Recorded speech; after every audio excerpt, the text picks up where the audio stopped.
ഏവർക്കും ഹാജാസ് ക്ലാസ്സസിലേക്ക് ഹൃദ്യമായ ഹാർദമായ സ്വാഗതം.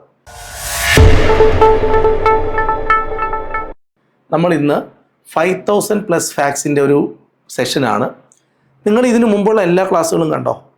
5000+ ഫാക്ട്സിൻ്റെ ഈ ഒരു സീരീസിനകത്ത് എത്ര ക്ലാസ് ആയിട്ടുണ്ട് എന്നുള്ളത് നോക്കണം. എന്തായാലും ഒരു 10-ൽ കൂടുതൽ 15-ൽ കൂടുതൽ ആവണം. ഇതിനകത്ത് ഓരോ കഴിഞ്ഞ ദിവസം നമ്മൾ അപ്ലോഡ് ചെയ്ത ക്ലാസ്, അതിനകത്തെ ഓരോ പോയിന്റുകളും റിപ്പീറ്റഡ് ആയിട്ടുള്ള ചോദ്യങ്ങളായിരുന്നു. ഇന്നും നമ്മൾ ആ ക്ലാസ്സിനകത്ത് കൊണ്ടുവന്നിട്ടുള്ളത് അത്തരത്തിലുള്ള ചോദ്യങ്ങൾ തന്നെയാണ്. ഇന്ന് ഈ ഒരു ക്ലാസ്സിലെ ആദ്യത്തെ ചോദ്യം ഇങ്ങനെയാണ്. ഈ ക്ലാസ് നിങ്ങൾക്ക് പ്രയോജനപ്പെടുന്നുണ്ടോ ഇല്ലെന്നൊക്കെ നിങ്ങളൊന്ന് കമൻറ്റ് ചെയ്യണം. ഫ്രഞ്ച് വിപ്ലവത്തിൻ്റെ പ്രവാചകൻ എന്നറിയപ്പെടുന്നത് ആരാണ്? ഫ്രഞ്ച് വിപ്ലവത്തിൻ്റെ പ്രവാചകൻ എന്നറിയപ്പെടുന്നത് ആരാണ്? റുസ്സോയാണ്. അപ്പോൾ ഫ്രഞ്ച് വിപ്ലവത്തിൻ്റെ നിങ്ങൾക്ക് അറിയാമെങ്കിൽ എന്നോടൊപ്പം തന്നെ ആൻസർ പറയണം. ഞാനൊരു ചെറിയ ഗ്യാപ്പ് തരുമ്പോൾ നിങ്ങൾ ആൻസർ പറയാൻ വേണ്ടി ശ്രമിക്കണം കേട്ടോ. ഫ്രഞ്ച് വിപ്ലവത്തിൻ്റെ പ്രവാചകൻ എന്നറിയപ്പെടുന്നത് റുസ്സോയാണ്. എന്നാൽ അടുത്ത ചോദ്യം, ഏത് തിരുവിതാംകൂർ രാജാവിൻ്റെ ഭരണകാലത്താണ് പണ്ടാരപ്പാട്ട വിളംബരം പുറപ്പെടുവിച്ചത്? ഉത്തരം ആയില്യം തിരുനാൾ. ആയില്യം തിരുനാൾ രാജാവിൻ്റെ കാലത്താണ് തിരുവിതാംകൂറിൽ പണ്ടാരപ്പാട്ട വിളംബരം പുറപ്പെടുവിച്ചത്. റഷ്യൻ വിപ്ലവം നടന്ന വർഷം, ഫ്രഞ്ച് വിപ്ലവം നമുക്ക് എല്ലാവർക്കും അറിയാം, 1789. എന്നാൽ റഷ്യൻ വിപ്ലവം നടന്ന വർഷം 1917 സൈനിക സഹായ വ്യവസ്ഥ നടപ്പിലാക്കിയത് ആരാണ്? ഉത്തരം വെല്ലസ്ലി പ്രഭുവാണ്. ലോർഡ് വെല്ലസ്ലി ആണ് സൈനിക സഹായ വ്യവസ്ഥ നടപ്പിലാക്കിയത്. അപ്പോൾ ഒന്നാമത്തെ ചോദ്യത്തിൻ്റെ ഉത്തരം ഫ്രഞ്ച് വിപ്ലവത്തിൻ്റെ പ്രവാചകൻ എന്നറിയപ്പെടുന്നത് റുസ്സോയാണ്. ഏത് തിരുവിതാംകൂർ രാജാവിൻ്റെ ഭരണകാലത്താണ് പണ്ടാരപ്പാട്ട വിളംബരം ആയില്യം തിരുനാൾ? റഷ്യൻ വിപ്ലവം വർഷം 1917. സൈനിക സഹായ വ്യവസ്ഥ നടപ്പിലാക്കിയത് വെല്ലസ്ലി പ്രഭുവാണ്. 4 പോയിന്റുകൾ പക്കയാണ്, വൃത്തിയായി നമ്മൾ പഠിച്ചു കഴിഞ്ഞു. അടുത്ത ചോദ്യത്തിലേക്ക് വരാം. ചോദ്യം ശ്രദ്ധിക്കാം.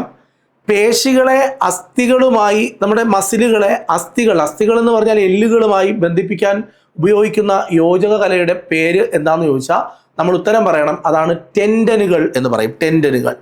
ജൈവ വൈവിധ്യ സംരക്ഷണം നടത്താൻ പൊതുജന പങ്കാളിത്തത്തോടെ നടപ്പിലാക്കുന്ന സംരക്ഷണ സംവിധാനമാണ് കമ്മ്യൂണിറ്റി റിസർവുകൾ.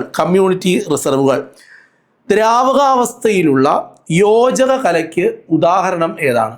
ദ്രാവകം ലിക്വിഡ് ഫോമിലുള്ള യോജക കലയ്ക്ക് ഉദാഹരണം ചോദിച്ചാൽ ഉത്തരം പറയണം. അതാണ് ബ്ലഡ്, രക്തം. ഉമിനീരിൽ അടങ്ങിയിരിക്കുന്ന ഏത് രാസാഗ്നിയാണ് ഭക്ഷണത്തിലുള്ള സൂക്ഷ്മ രോഗാണുക്കളെയെല്ലാം നശിപ്പിക്കുന്നത്?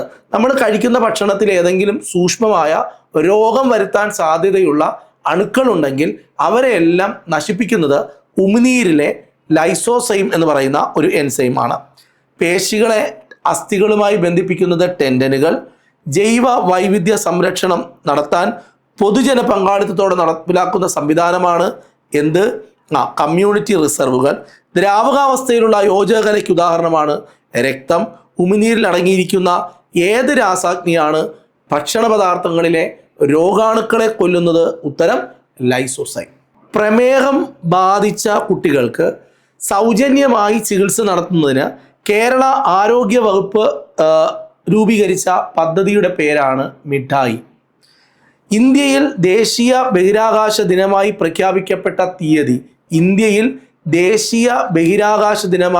പ്രഖ്യാപിക്കപ്പെട്ട തീയതി? ഓഗസ്റ്റ് 23.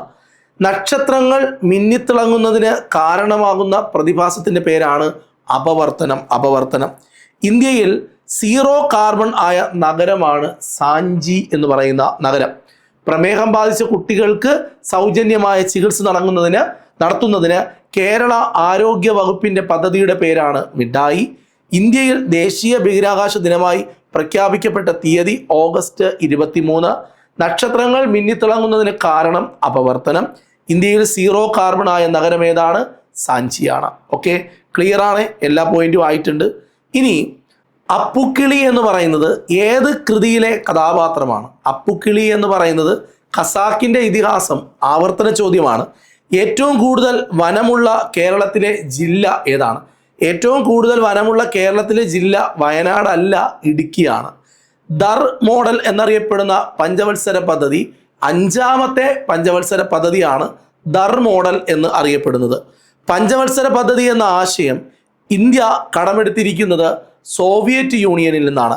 അപ്പുക്കിളി എന്ന കഥാപാത്രം ഖസാക്കിൻ്റെ ഇതിഹാസം. ഏറ്റവും കൂടുതൽ വനമുള്ള ജില്ല ഇടുക്കിയാണ്. ദർ മോഡൽ 5ാം പഞ്ചവത്സര പദ്ധതിയാണ്. പഞ്ചവത്സര പദ്ധതി എന്ന ആശയം ഇന്ത്യ കടം കൊണ്ടിരിക്കുന്നത് സോവിയറ്റ് യൂണിയനിൽ നിന്നാണ്. ലോകത്തിൽ ആദ്യമായി പഞ്ചവത്സര പദ്ധതികൾ ആവിഷ്കരിച്ചത് ആരാണ്?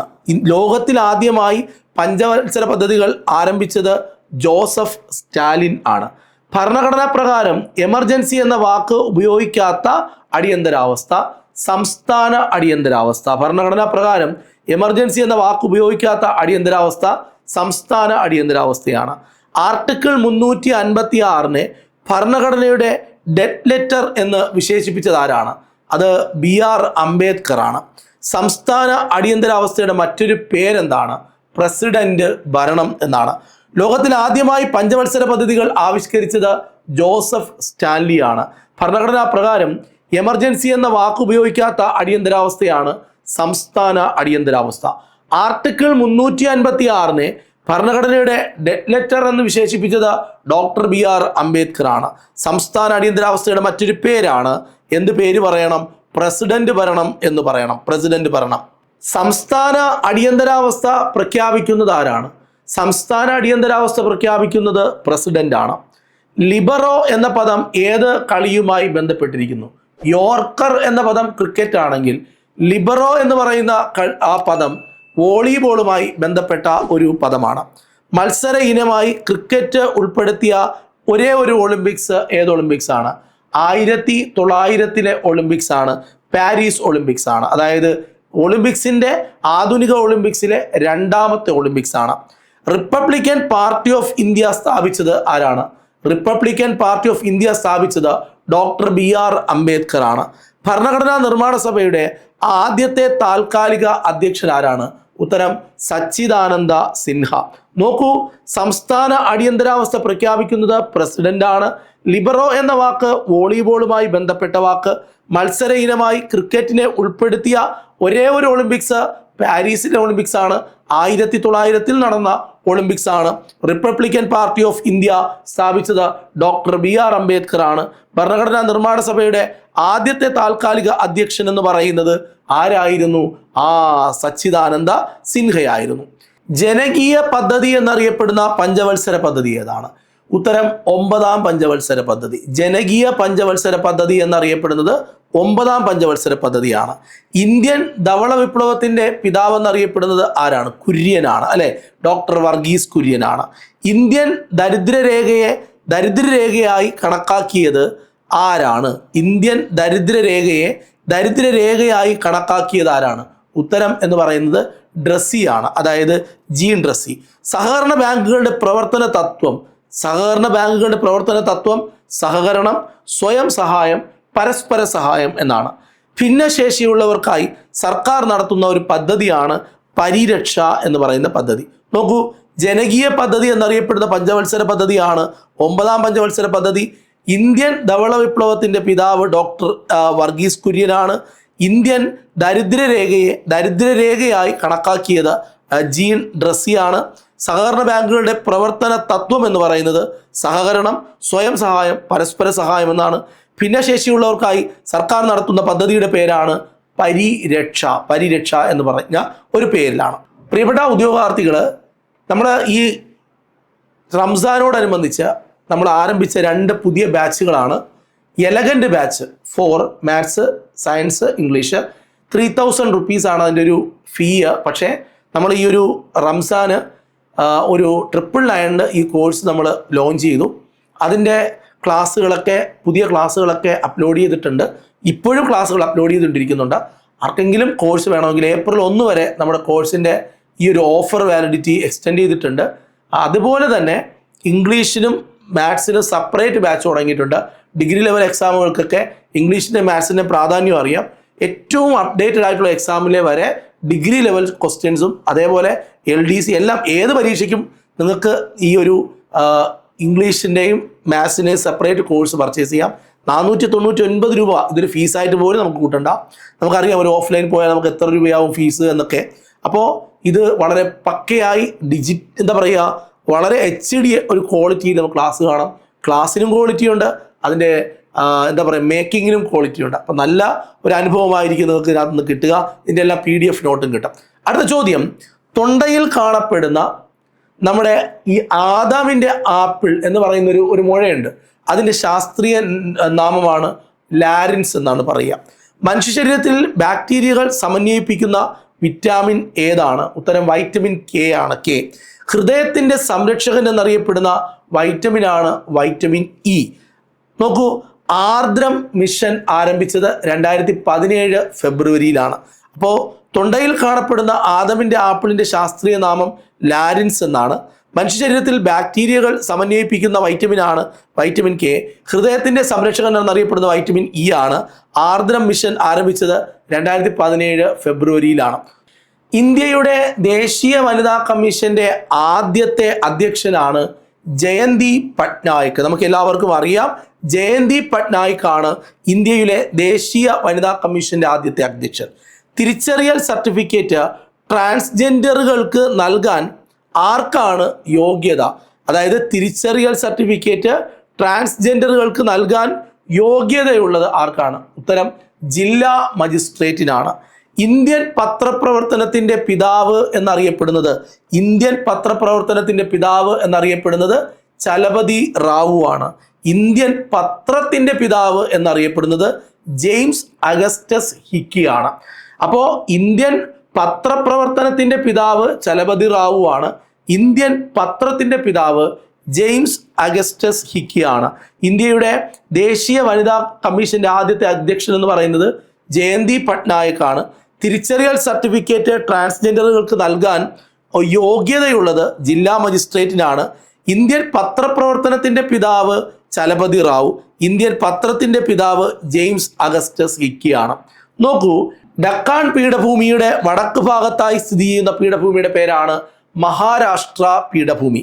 ഡക്കാണിന്റെ റാണി എന്നറിയപ്പെടുന്ന പ്രദേശം, ഡക്കാണിന്റെ റാണി എന്നറിയപ്പെടുന്നത് പൂനെയാണ്. ജനകീയ പദ്ധതി ആവിഷ്കരിച്ചത് MN റോയി ആണ്. സംസ്ഥാന അഡ്മിനിസ്ട്രേറ്റീവ് ട്രൈബ്യൂണൽ ചെയർമാനെയും അംഗങ്ങളെയും ഒക്കെ നിയമിക്കുന്നത് ആരാണ്? ഉത്തരം രാഷ്ട്രപതിയാണ്. ഡക്കാൻ പീഠഭൂമിയുടെ വടക്ക് ഭാഗത്തായി സ്ഥിതി ചെയ്യുന്ന പീഠഭൂമിയുടെ പേരെന്താണ്? ഉത്തരം മഹാരാഷ്ട്ര പീഠഭൂമി എന്നാണ്. നോക്കൂ, ഡക്കാണിന്റെ റാണി എന്നറിയപ്പെടുന്ന പ്രദേശമാണ് പൂനെ. ജനകീയ പദ്ധതി ആവിഷ്കരിച്ചത് MN റോയി ആണ്. സംസ്ഥാന അഡ്മിനിസ്ട്രേറ്റീവ് ട്രൈബ്യൂണൽ ചെയർമാനെയും അംഗങ്ങളെയും ഒക്കെ നിയമിക്കുന്നത് രാഷ്ട്രപതിയാണ്. മഹാത്മാഗാന്ധി ദേശീയ ഗ്രാമീണ തൊഴിലുറപ്പ് പദ്ധതിയുടെ 2ാം ഘട്ടത്തിൽ കേരളത്തിൽ നിന്ന് ഉൾപ്പെടുത്തിയിരിക്കുന്ന ജില്ലകൾ 2 ജില്ലകളാണ്. 1 കാസർഗോഡ്, 2 ഇടുക്കി. 2 ജില്ലകൾ. അക്ഷയ പദ്ധതി ഉദ്ഘാടനം ചെയ്തത് ആരാണ്? ഡോക്ടർ APJ അബ്ദുൽ കലാം ആണ് അക്ഷയ പദ്ധതി ഉദ്ഘാടനം ചെയ്തത്. വർഷം നമുക്ക് എല്ലാവർക്കും ഓർമ്മയുണ്ട്, 2002 നവംബർ 18 കേരളത്തിൽ അക്ഷയ പദ്ധതി ആദ്യമായി ആരംഭിച്ച ജില്ലയാണ് മലപ്പുറം ജില്ല. 2025 ലോക ആരോഗ്യ ദിനത്തിന്റെ പ്രമേയം ആരോഗ്യകരമായ തുടക്കങ്ങൾ, പ്രതീക്ഷയുള്ള ഭാവികൾ എന്നാണ്. പ്രതീക്ഷയുള്ള ഭാവികൾ. നോക്കൂ, മഹാത്മാഗാന്ധി ദേശീയ ഗ്രാമീണ തൊഴിലുറപ്പ് പദ്ധതിയുടെ 2ാം ഘട്ടത്തിൽ കേരളത്തിൽ നിന്ന് ഉൾപ്പെടുത്തിയിരിക്കുന്ന ജില്ലകൾ ഇടുക്കിയും കാസർഗോഡും. അക്ഷയ പദ്ധതി ഉദ്ഘാടനം ചെയ്തത് ആരാണ്? Doctor APJ Abdul Kalam. 2002 November 18 കേരളത്തിൽ അക്ഷയ പദ്ധതി ആദ്യമായി ആരംഭിച്ചത് മലപ്പുറത്താണ്.